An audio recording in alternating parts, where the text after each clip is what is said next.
This movie is so dark and dirty and oppressive. It's like the LA streets are just, they feel dystopic at this point, even though it's set in the 80s. They feel like they're not as far away from the opening shots we get as we'd like to think. And the far less graceless entrance of the human.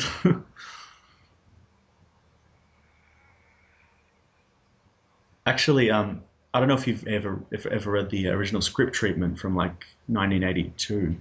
You can find it on the special edition DVD. But originally, there was actually supposed to be two human soldiers who came through to protect Sarah, but one of them actually materialized in a fire escape and basically died inside a girder or a wall or something.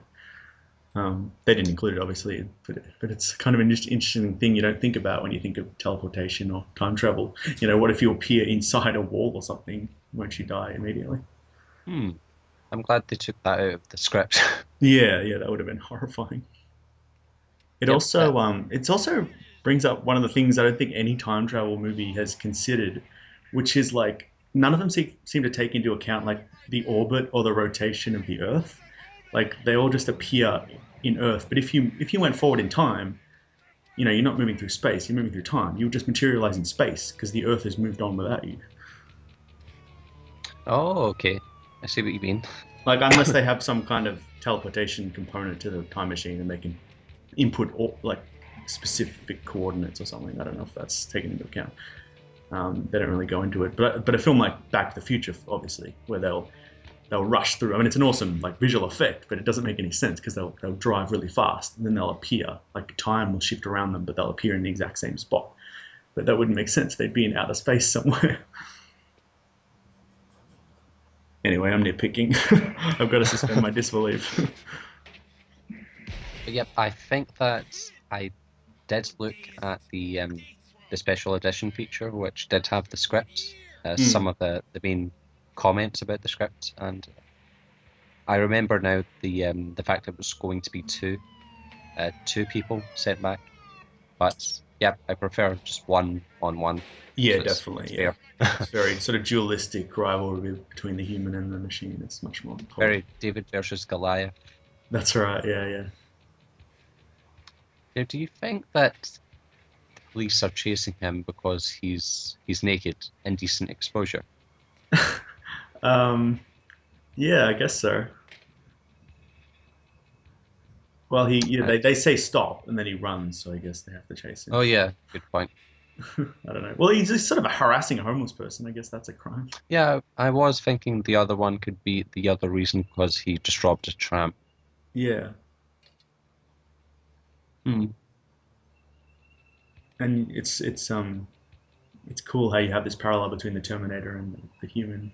They both have to go through all these stages of assimilating into this world. They have to get clothes, and then they have to get their weapons, and then they have to sort of merge into the crowd and find their target. You know, it's a cool parallel because it's kind of a race against the clock. They're racing against each other to find Sarah. Oh, the music's so creepy. It's great. One thing I do notice about the Terminator series is a great example, is how when you look at 80s films, how dark and sort of oppressive they feel at times. And I'm wondering if it's kind of the feelings of tension and anxiety over the Cold War and the threat of nuclear, attacks and things like that, which is definitely expressed in the film's script. But then you cross over to the 90s films like Terminator 2, and it's so colorful. Everything's so colorful and hopeful. And you've got all the scenes are set in daytime and with these big wide open spaces.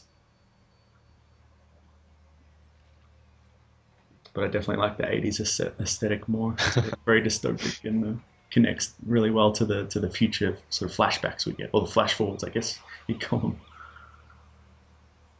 I yep, I see what you mean. That is, and then half the movie is set during the day until towards the end of Terminator 2, where it's set during nighttime. Yeah, that's right. Yeah, the sort of climax of Terminator 2 is at nighttime. Yeah. So, um, Linda Hamilton is our Game of Thrones connection, I guess, Is she? because let's see. So a Game of Thrones, which is based on A Song of Ice and Fire, written by George R. Martin, who also wrote Ah, did the yeah. screenplay for Beauty and the Beast, Right, right, yeah. which was also starring Linda Hamilton. Mm.